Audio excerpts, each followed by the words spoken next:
All right. Hey, Darren, how's it going, buddy? Not too bad. All right. Does this actually go on Twitter?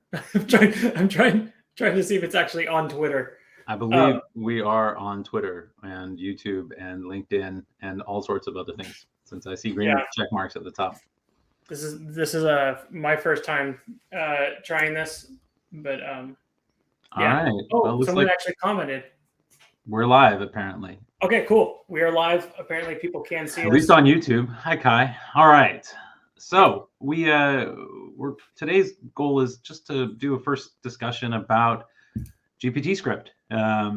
We've been working on this project obviously for months now, and last week Not you tweeted months. out about it, or 2 weeks about it. What'd you say? Well, no. I guess it's kind of months. I mean, certainly before Christmas was the first Yeah. discussion So you and this I had started. about it. I got kind of like obsessed with this in November.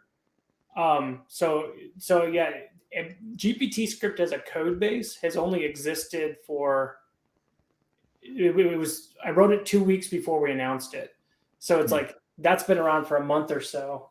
But yeah, we've been kind of like I've been kind of fooling with these ideas or whatever for since November. So yeah, So what I thought we would do today, and really, we can kind of take this however long we go, is hit kind of four key topics. One, just kind of a quick update on GPT-Script itself, what it is, why you built it, kind of how you see it evolving. Two, dive into models. Obviously today GPT-Script just works with OpenAI API, but what are the other options coming down the pipe? Can we work? Do you have some thoughts on local models? Working with things like Gemini or Claude or other options out there. I want to talk about data, go into a little bit more about how GPT-Script works with RAG, how you see people interacting with SQL, how you see people interacting with context windows, things like that. And then finally, talk about code.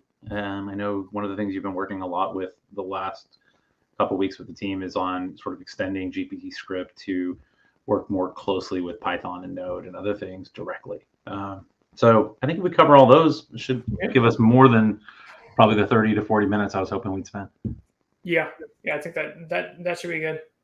Well, why don't we start just with the why? I mean, give us a story. I mean, this is a really exciting project, sort of taken off way faster than either of you and I Yeah. or I expected it to. So But it's pretty innovative. this is funny. I was just looking at this morning because I'm kind of obsessed with these metrics or whatever. Like, so this has been the star count for GPT script. So within a week, we got basically 1,000 stars. But then I was looking at it this morning. I'm like, oh crap, we're leveling off. I'm like, that sucks. Like, I want to keep the same trajectory.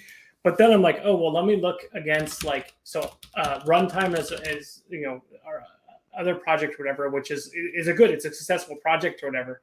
But to just give you perspective, when you add this in here, it's like, oh no, we're not really we're not leveling up. So it's like, no, it's like, so this project, the adoption, and then like another one that was this is kind of my baby. I'm proud of K3S. You can see like K3S kind of how it's comparing there. So it's like, so it's really cool for me in terms of like, one, I'm super excited about this stuff. I'm really legitimately excited about what we're doing. And then also it's like doubly exciting that people are interested. So I'm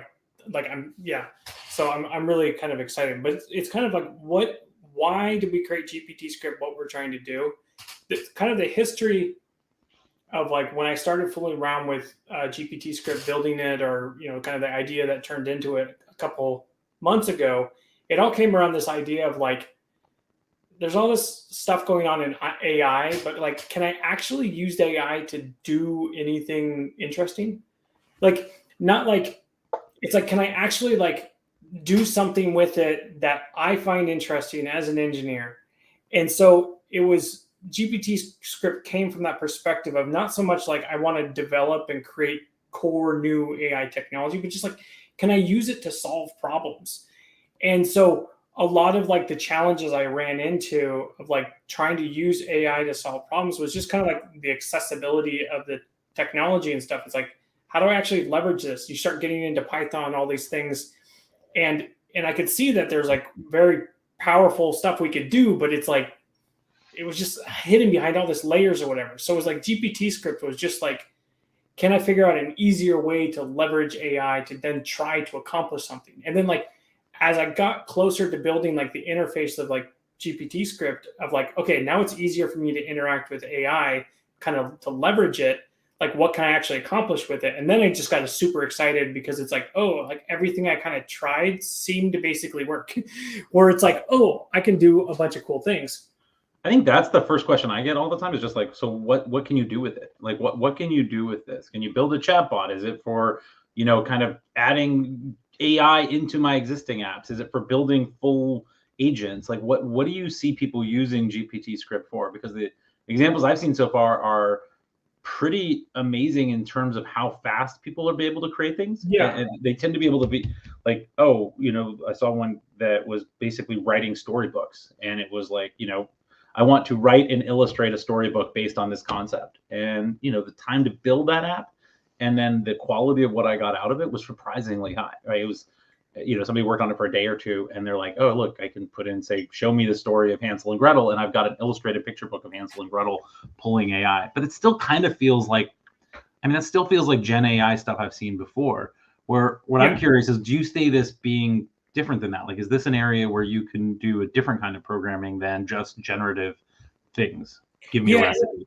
And I think that's because it's like, you definitely like, you can use GPT-Script to kind of do what you're already seeing people do with Gen AI. But what interests me more with GPT-Script was like the idea of like taking a more like engineering mindset. And that's why like the tagline initially was like natural programming, natural language. What was it called? I think it was like programming in natural language is what you said. Yeah. A natural language programming language. Natural language programming. Natural language programming is what we called it initially. Right. So it's fundamentally like the way it's structured, because what I realized is like, as I was fooling around with this, is like all the core constructs of programming I can accomplish, like the core structure you need to accomplish programming, I can actually do with AI. So it's like, I'll explain it just a second. So it's like so I think it's like what will be kind of different with GPT-Script is like we can basically start turning AI into a programming language itself, as opposed to like just using a traditional language to then call it and then do some Gen AI stuff. But it's like we can actually harness the real power of AI, where it's like we use AI as the actual logic engine. So it's like the difference. I'm sorry, you gotta fill that with like an example. Like what? I'm lost. Like where's an example of this? You're telling me you're gonna do like loops and logic in AI? Is that kind of? Yeah. No. So it's like, because this is the thing, is like I struggle to properly explain this stuff of like, here, let me just do this. Like, let me like, I'll kind of draw some pictures here. Oh yeah, I can just share. Where's Excalibur?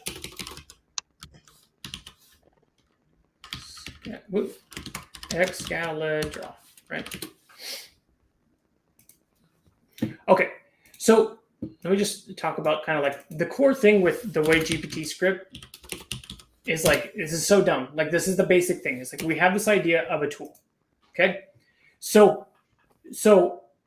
the idea with the tool is like, basically I have some input that goes into it and I have some output, like something that goes out, right? So the core building block within GPT-Script is just a tool. So you put some logic in there. If you feed some data in, it will give you some data out. So the catch with the tool is like, this is AI.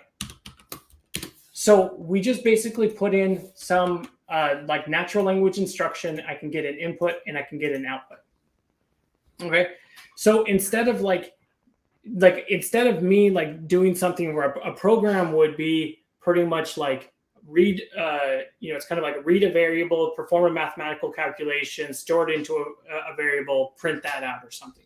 Instead, I could just write like multiply, 3 + 2 or something. And so I just write it as a sentence. So the sentence is just pure logic. It's just, here's logically what needs to happen. And then the AI can basically turn that into an operation. So it's like, So the difference between like kind of traditional programming and AI programming is like you're kind of boil it down to just pure logic. Like I'm not so worried about the individual steps, right? So this is where it got like crazy and powerful to me, is this idea of function calling. Is like, so this is kind of everyone's view of AI today, is like, we're going to ask it to do this thing, magic will happen, and we get some result. Like, and nobody can understand how that can work.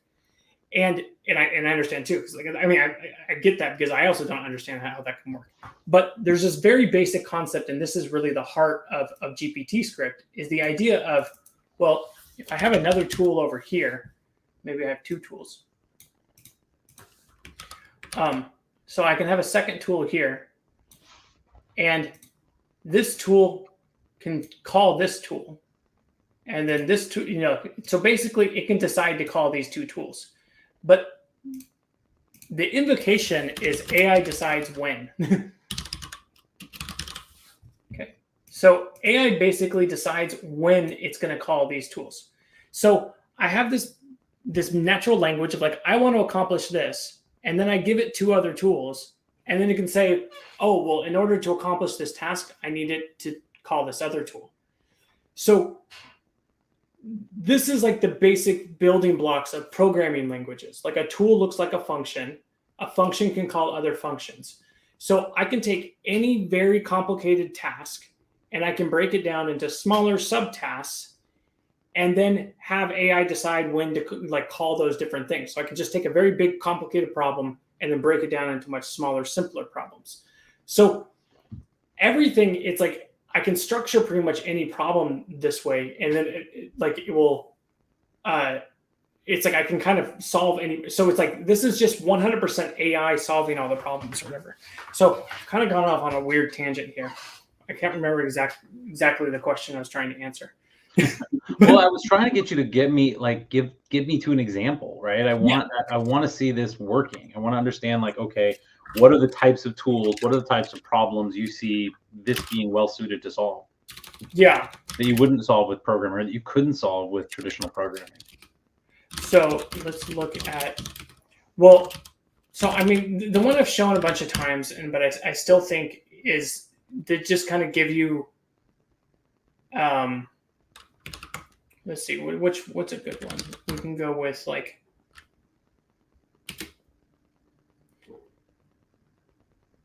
so so this is like a travel agent example, okay?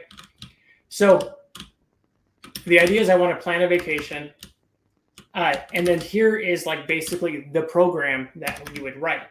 So you can see, like, you give a little bit of things up here. It's like, you're a very experienced travel agent. Before you start, you got to do a quick search just to inform yourself of how you're going to do that. But then here's how you actually accomplish the task, right? So it's like, first search the web for things on the destination. Then based on those results, build an initial outline for each location, determine what you want to do. And then with all of these, build an itinerary, reevaluate the plan to make it efficient for travel. Okay, so you can see here, it's like what you've done, it's like, this is natural language, but you're effectively, it's like, this is still at the heart of it. It's kind of like programming or whatever. It's like you're taking a larger task of trying to plan a vacation and then breaking it down into smaller subtasks, which then the AI can then do. So it's like you come up with this plan, and then the AI can execute it. So the thing is, like, if you were trying to figure out, it's like, well, how would I program this with traditional code? This is like, you can accomplish this, maybe, sort of, not really. Like, it's extremely difficult because, first off, you have to turn all these steps into real code. Like, so the amount of code you'd have to write to do that is a surprisingly large amount of code. What are the data structures? How am I going to manipulate the input and output? But then you run into these things which has like fuzzy logic, like this: search for essential things to do. Like, so not only can I like make the programming of the sequential logic kind of easier with natural language, it's also like you get into these tasks of like fuzziness where it's like, this is not a very well-defined task for a computer to do, because it's not like a mathematical calculation essentially. But for a human, it kind of makes sense. Like a human could figure out what the essential tasks are, right? Mm-hmm. But so it's like you get into this realm of all of these kind of random fuzzy things that AI, you have to use AI to solve. So it's like, here's like so this is like a decent example of like something you could do, And this doesn't have a lot of, this doesn't have a lot of tools here. You're not using tools to talk to SQL. You're not using tools to read web pages or create images. You're just using basically web search and writing, and basically the ability to write a markdown file. Yeah. So this one is like a decent example of like, yeah, you're just searching, just searching. And there's the search, that tool below is what you've actually created. That's the search tool. Yeah, and like we have a way better version of this. I'll show this later as we talk about kind of like the code stuff. But this is kind of like a very naive way to search the internet, which is just basically like hit Google with this query. Mm-hmm.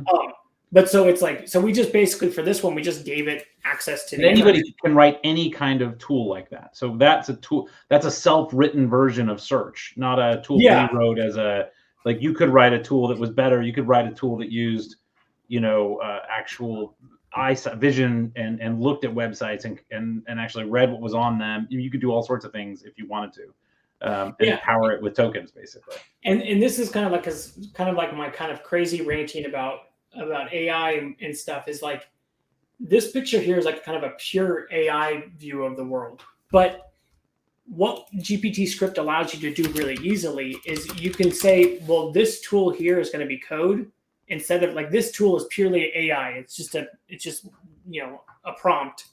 But this tool is actually going to be code. So going back to this travel agent, you can kind of see that this is like just a very basic where it's like, this is driven by AI. AI understands this one. But if I go down to this tool here that's given to search, this is a pure code tool that all it's doing is just hitting a URL and downloading the text and then kind of trimming out the HTML and turning it into text. But I'll show more examples of like the code stuff. So it's like you can very easily mix AI with code. And then like to kind of complete this whole picture, what we can do is you can then put code over here on this side too, of like code talking to, like an astronaut. So I'll show this, like we can get into this. I'll show full examples of kind of how this works. Cause like, this is where we're spending so much time is this like, it's kind of, I get super excited about the possibility of like a full AI driven world, but like the pragmatic thing is like, how do I just use AI within my current applications or with my current code, So, well, maybe we talk about that next instead of jumping into kind of models and stuff. Maybe we talk about the code next, because I think that's actually the most obvious topic. Yeah. So let's so what we've been focusing on is basically how do we make these pathways? Like I already have an application. I've written some, traditional code. I want to make it call AI, like, so I can include some AI functionality into it. And then I now have a GPT script where I've done some AI logic. How can I actually make it call some traditional code? Okay. So a decent example of this is we'll go with kind of the easiest one. So we have, if you go to GitHub, you can see our GPT script here. So GPTScript AI, that's the org where this is all is. You can see, let me look at just everything we're building. Like there's a couple private repos, but we pretty much everything we're doing is going to be public. Anything that's private right now is because most likely, it's the tool. It's the code sucks. So you can see these are the stuff that we're putting out there right now. And so we've put out some of these tools: search, browser, vision, RAG, image generation. So all of these tools that we're putting out here is examples of how to do this side here. Okay. So how can you have AI call traditional codes? So let me back up a little bit and let's kind of like do a refresher on how GPTScript works. So here's a very simple, like if I here's a very simple GPT script that's just basically, this is kind of like a hello world of a tool calling another tool. So you start with this prompt here. It says, ask Bob how he's doing. Let me know. This, you give it access to tools. So you say, this tool has this kind of section here has Bob available to it. And then, so this tool here is then described as, I'm a friendly guy. You give it some arguments, the question you want to ask. And then this one is just going to respond back with, thanks for asking. And then, its answer. So it's like when I run this, I'll run this real quick, GPTScript, Bob. So this will run. So you can see it calls the tool Bob with how are you doing? And then it gets the result from it, and then it responds back. Okay.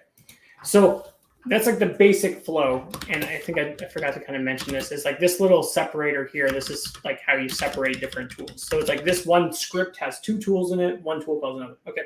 So like that's the basic kind of structure of a GPT script.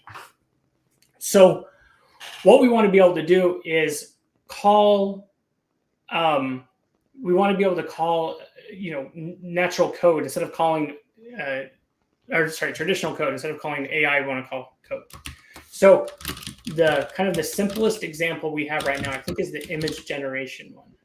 Yes. Okay. So this one here.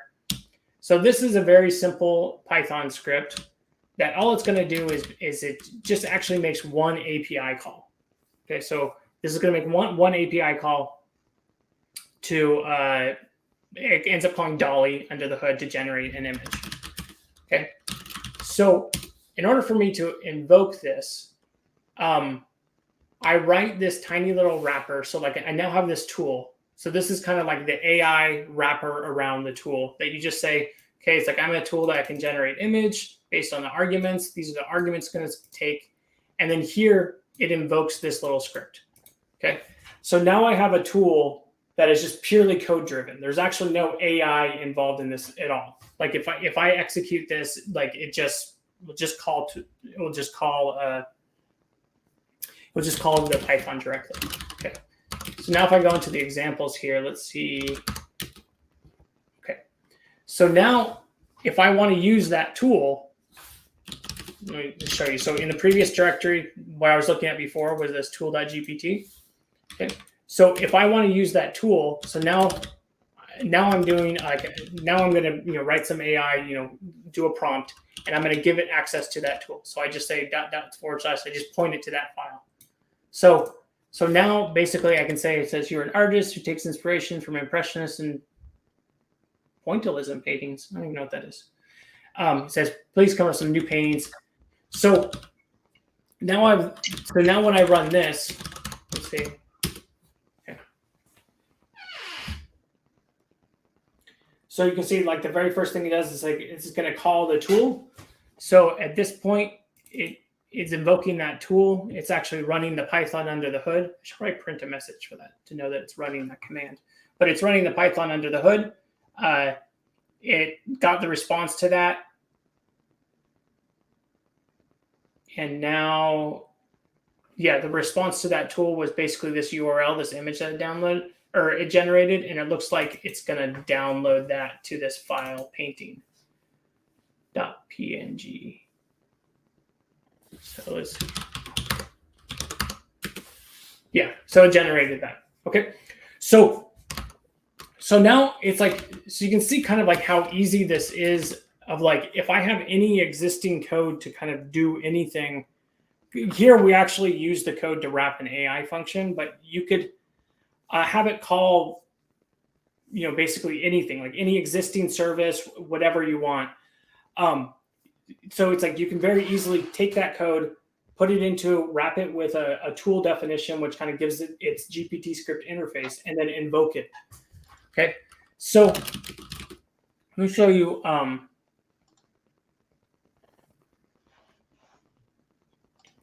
Okay, so let me show you. I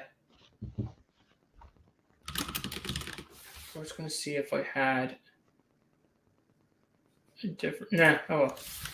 Okay, so I don't know. So Shannon, as you're watching that, like, Yeah, I mean, it's really obvious. So you're basically sticking Python code in, using that, but having the AI decide when to make that call and having the AI then use it as one of the tools. And so as I'm building these tools, I guess the question is, I mean, all these tools start getting created by people. Tools can be fronts to APIs, tools can be fronts to anything. Do you envision like some way to find other people's tools? Do I have to build all these myself? Like, how are you gonna make these tools visible to Yeah. people? So this is like the super cool thing is so what we have now is just kind of like the raw, like There's in what, order 10 to do, tools right now, the 15 tools that you've created or something like that? what was Did I that? see? What are there now? Like 10 tools or 12 tools that you've got in your, yeah, 11. There you go. Yeah. 11 sort of public tools.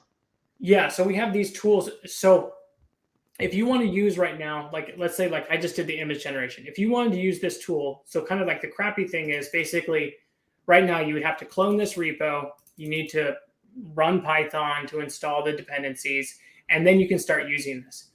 But what we're working on, and so this is what like should be landing in the next week or so, is like a whole mechanism to basically package up and deliver these tools.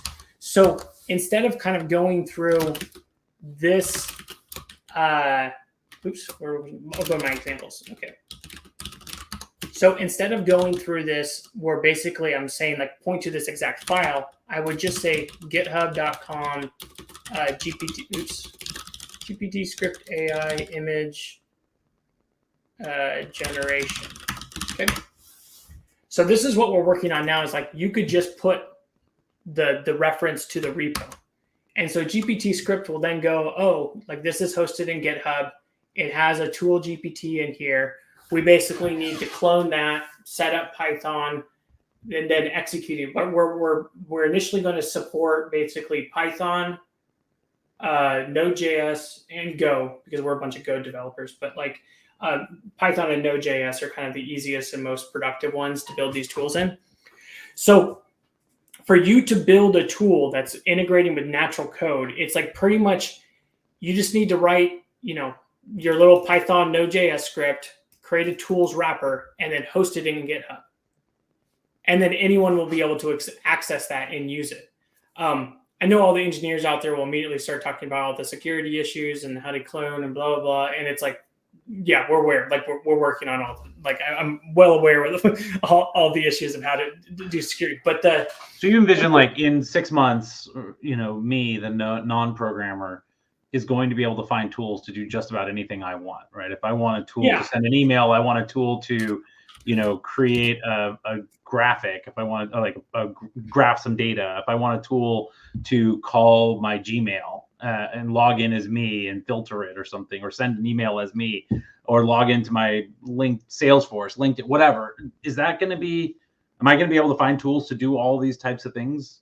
Yeah. So like the vision here of like these code-based tools is that like once, so it's like once people are basically putting code stuff up in repos or whatever with this kind of structure and format, is now it becomes really easy for us to basically kind of like discover, index, and make those available to people following kind of a style that's very similar to like, because we look at this as like an AI programming language. So we take a lot of inspiration from traditional programming languages. And so you look at like Go has done a decent job of this, of like, I don't know, let me just. I can just find libraries, you're saying, like just so like you can find Go library. So it's like here, I can immediately see it's like, oh, here is this Go library. Here's the instructions on how to use it. Here's all of the kind of the APIs that are available.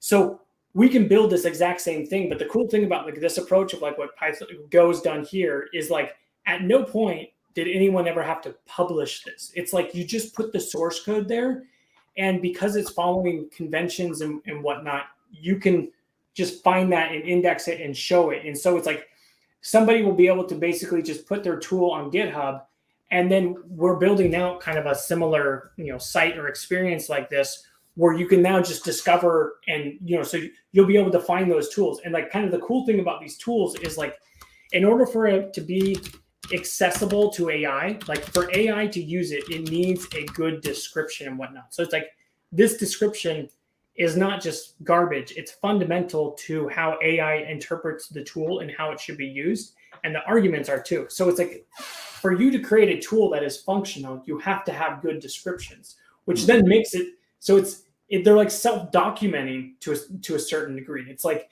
so it's like, it makes it so easy for us to basically put those, like, to show them, it's like, here's the tools, and the way you use the tool is like, it's already documented to a certain degree and everything. So it's like, that's what I get excited about, like, when it comes to, like, it's cool what we can do to AI, but then when you look at how easy it's going to be to integrate AI to traditional code and traditional systems, the interface becomes so simple. It's self-describing. It's like, this is going to. Let me just try and like throw out an example to you. I want to take that same travel agent that you showed a couple minutes ago that can plan my vacation to France, but now I want that travel agent. We're getting close to my vacation, let's say, and I want it to look at the weather and say, oh, it's going to be raining these days. Let me find things that are indoors. Like, you can imagine a tool that actually, kind of checked Weather Underground, looked at, kind of pulled an API, looked at that information, reassessed the vacation recommendations, and like, maybe even I'm in Paris for the next 2 days and it's raining, and given the weather, what do you think I might be able to do? And you say, well, rain coming during these windows, you might want to schedule your visit to, Versailles Tuesday morning, because Tuesday morning is going to be dry. And like, you can envision more and more tools, like ones that look at, for example, Viator or something, like other sites and applications and things like that could get me information about pricing and information about ticket availability, StubHub. This is what tickets are going to cost. So it's really cool because you think about, like, you could have a tool which is like, get me the current weather, right? Like that would be a basic useful tool. But like what you're describing is where it gets really interesting, is like, I could actually build a tool that's like weather related, of like, tell me about the weather on the vacation. So it's like, in order for someone to, like, you can build a tool which has that like logic built into it of how to interpret and understand the weather in a certain context. So it's like, you codify the behavior of how, because like when you look at that travel agent example, it's like, it's just searching the web, but like, we just basically like hard coded, like, this is how you should search the web. But like, so you can turn that simple, like, if it's over 90 degrees, I probably want to be indoors. If it's raining, I probably want to be indoors. If it's under 30 degrees, I probably want to be indoors. Like, literally kind of teaching it the behavioral preferences of the average human would be logic. And then the Weather Underground data would be part of it. Look at the Weather Underground data, understand the time that I'm coming, and then based on these, these examples, like these general logical principles that I've defined to you, help me find things that are indoors, because now I want to be indoors. So it's like, it's like building the weather expert. And so it's like, instead of just assuming, because people always ask about like, what's the reliability of this stuff? Is it going to hallucinate and whatnot? And like, if you just expect AI to just like magically figure out everything, then it can also magically hallucinate an answer. But like, if you actually kind of, put the specific constraints and whatnot in there, then you can have it behave in a very specific way. And so that's where it's like, kind of building these tools which have kind of expert knowledge, expert behavior built into it, is just kind of determining the behavior of how you want it to work. So I thought this was interesting. Let me see, is like, we have this, like, to kind of further show this, is like, we have this search tool. And so this search tool, basically it just wraps Bing, Google, and Brave, their search APIs. So you give it a query and it will respond back and it will tell you, whatever the web pages that are for that. So it's a very basic, just search the internet. But then there's this wrapper around here, which is called question and answer.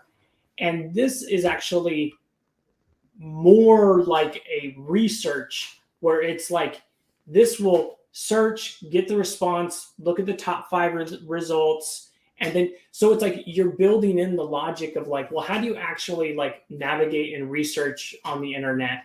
Not just give me the search results. It's like, analyze them a little bit, right? So it's like, this is a specific behavior on how to do searching. So it's like this one level above. But and then like what's cool is like what I was saying is like it's so easy to kind of host code in GitHub and whatever. You can also just host pure AI based tools too. So it's like this tool, the same thing. It's like it's here. It's in tool.gpt. So if you want to just use this from your tool, you'll just be able to access that directly. So it's like whether the implementation of the tool is actually purely AI driven or it's code driven doesn't really matter from the interface. And so it's like this, like we've at Acorn, like we've shifted over a bunch of engineers to working on AI related stuff. And it's like over the last, it's just been like maybe 2 weeks. I mean, basically since we announced GPTScript. And I've been blown away at how quickly productive they are. Of like, look, here's this thing. You like the engineers at Acorn are like largely come from an infrastructure Kubernetes background. Like we're infrastructure systems kind of oriented people. And so we took a bunch of engineers and said, okay, start doing all this AI stuff. Like you're not AI experts, but like just start doing it. And like they're immediately productive and building this stuff with AI and like hosting these tools and stuff that like I just get so excited about like just how quickly people can pick this up with like not having to be like have a PhD or something in AI. So, yeah. Well, we're 30 plus minutes into this. I know we want to talk about models a little bit and data a little bit. Yeah. So let me show before we get into kind of like because I really want to talk about like the models and some of the other challenges. Let me just show one other thing and then we'll go on it because like as I was going back to this kind of dumb diagram that I showed was like we've talked about like AI calling tools, but then there's this side too of like, how do I get code to call a tool, right? So what we're doing on this front here is basically creating like SDK or API wrappers to GPTScript. So we put out a Node.js one, and I think the Node.js one is already public. And then we're working on a Python one. That's what this one in here is. So this is a Node API. So this is very raw and early. The APIs will change. They're probably not the best APIs. We'll figure it out. But like, but the idea here is like you can very easily create like a Node app or whatever, and then invoke AI. And so let me show you an example. Like this one I think is so cool. This is going to be the Node.js image gen. So Bill is on Twitter. Cloud Nautique wrote this, and Bill is not a programmer. So what's super cool is like, I mean, he programs. He's a DevOps. Like kind of his background is DevOps, but so what's really cool is he threw this together, and was basically able to make this simple little Node.js app that generates images based off of a prompt. And I'll show you. It's pretty impressive. But I wanted to show you like what the app does.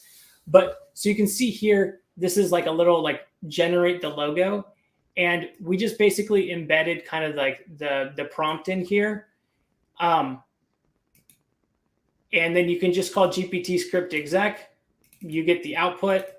So it's like this isn't rocket science. We're AI to give you a proper JSON response.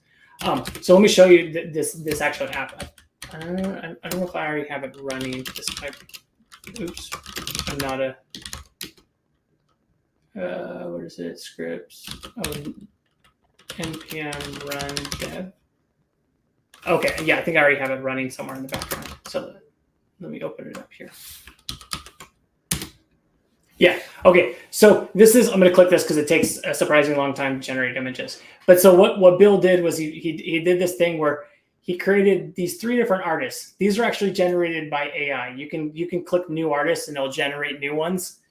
So it's 3 descriptions of artists to kind of give them a personality or whatnot. So they have these 3 artists, and then you can give it. Oh, oops! I clicked submit. Oh shoot! I clicked submit without actually putting in. What's a good logo for a company? How about for a dry cleaner that specializes in baseball uniforms? Okay, dry cleaner. Maybe I should say logo. Or I don't know if it says that. Logo for dry cleaner that specializes in baseball games. Teams. Okay, let me submit that so it starts going. Hopefully I didn't just break the app or whatever by refreshing and whatnot. But so the artists are AI generated. I can click like new artists and it'll just kind of come up with 3 new descriptions. But this app is basically just going to take this prompt and kind of give it to these virtual artists to then just give you 3 example logos. And then this is just using under the hood, using that image generation, that same image generation tool. So you can see like in the code, just going back here, it's running this prompt. And this is calling this tool. I'll show you what the tool here. Oh, this is just the image generation tool. We just copied it in because we don't have all the packaging and distribution and all that fanciness. But so this is running. It takes a surprisingly long amount of time to generate images. Let me see. Oops, node.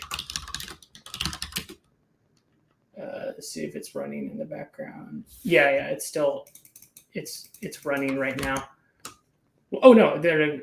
Okay, so then like this gives you these 3 images of a dairy, clean. So AI is not very good at text and images, but anyways. So the left one is the one from Buenos Aires, and yeah, the right one is from New York. So of course, and one's from Japan. So each artist sort of brings their sensibility to it. Yeah. So, and this thing took him a day to build. You're saying, like this? It's like this is the you can whip this up in no time. It's like it's like the simplicity. That's what I get excited about this stuff. Is like you can see like so it's like so easy. Like we can create these bindings where it's like you just give a prompt and then it's going to execute some AI and it'll get the result out. And then from AI you can call traditional systems and so it's like this stuff is just ends up being so easy. It's like it's amazing. And there's a bunch of like there's a lot more. I'll just kind of show this really quickly about in terms of integrating with stuff here. Let me see it builds. Oh, is like you can actually with GPTScript you can have it invoke a service. So this one, like this tool, is actually just launching a local daemon, and then because they need to be slightly stateful and whatnot. So you can integrate and you can call services too. So you don't have to just everything is not just fork exec. You can have it integrate and call services, or it's just posting data. So there's a bunch of different ways you can integrate with stuff. So very cool, man. So is all of this right now? Everything we're doing here, I have to have an OpenAI API key for. Yeah. Today, this is just it only runs against OpenAI. Yeah. So it's like that's the big, huge kind of caveat with all of this is like the very first thing anyone asks with GPTScript is like, can I run this locally against a local model? Can I use it against this model? Whatever. So that's one of our biggest technical challenges at the moment is like when I started writing like GPTScript, I just programmed everything against OpenAI because it was kind of like, that's the best, it works. And I've been like blown away at how well it works. So everyone wants to use local models. And so we started basically trying to get GPTScript to work against local models, proprietary models and whatnot. And it's been extremely difficult. So what we've kind of figured out is kind of the gap between a lot of the models and OpenAI is just huge. Like there's a pretty big gap in functionality between what you can do with an open source model and what you can do with GPT-4. I have no doubt it's going to catch up to GPT-4, but the current state is it's quite far behind. Specifically, the issue with GPTScript working is we heavily rely on the idea of function calling. And I actually want to do like just like one of these live stream sessions just on function calling to talk about the challenges, because there's a lot of talk in the open source community and whatnot about supporting function callings and stuff. And we've struggled to get any of them working because I think there's a pretty big gap between the state of the capabilities of open source function calling, like the understanding, like kind of the objectives and the understanding of the problem and what GPT-4 can actually do. So pretty much all of the models out there that you can get like from open source, everything we've tried, it's not capable enough to run GPTScript. So we're trying really hard to address that, because the nice thing is like we have GPTScript, which relies on functions and it works against OpenAI. So we have a very good test bed now of like, look, if I run this against the local model, does it work or not? Because I think what's like the success criteria of function calling today, of what's defined in the open source world, that success criteria does not actually match what we need. But like the cool thing is we can now kind of redefine what that success criteria is, that I think we can start working on those models. So we're putting have you tried, I mean, what are your thoughts on like other public models like Gemini, Claude 3, these things that are out there now? These seem to be closer, or are you not sure yet? So those seem to be closer. So what we're doing is we kind of have a two-headed approach here. Is like we're putting effort in trying to get the open source models of training and creating data sets and see if we can get those, tweak those to make those work better. But the proprietary models, where we have a lot more optimism that basically it's like Claude 3 and Gemini, like those ones should hopefully work, and Mistral Large too. I've had positive interaction so far with Mr. Large.